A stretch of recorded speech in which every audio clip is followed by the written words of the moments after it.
ਤੁਹਾਡੇ ਦੋਸਤਾਂ ਦੀ ਗਾਵਾਂ ਦੀ ਵਜ੍ਹਾ ਤੋਂ ਇਸ ਕਾਬੂ ਹੋ ਗਿਆ ਕਿ ਮੈਂ ਤੁਹਾਡੀ ਜੀ ਜੀ ਵੀ ਬਿਹਤਰੀ ਆ ਗਈ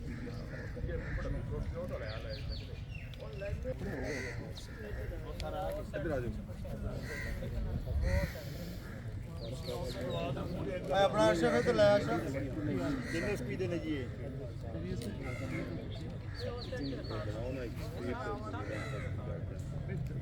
उधर सामने रखा दो मियां साहब उधर सामने उधर जी माशाल्लाह नदीम उत्थे डॉक्टर थे टेक योर सीट यासिन साहब ने मुझे कहोगे तो ना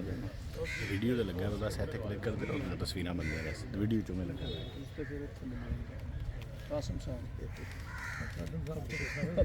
मैं मेज़बान ही साढ़े मेहमान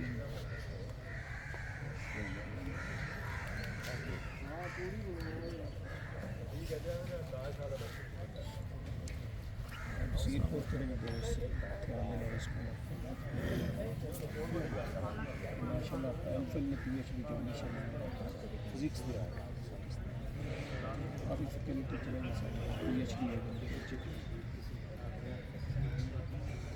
साढ़ा तारफ तो भी सारे इदारे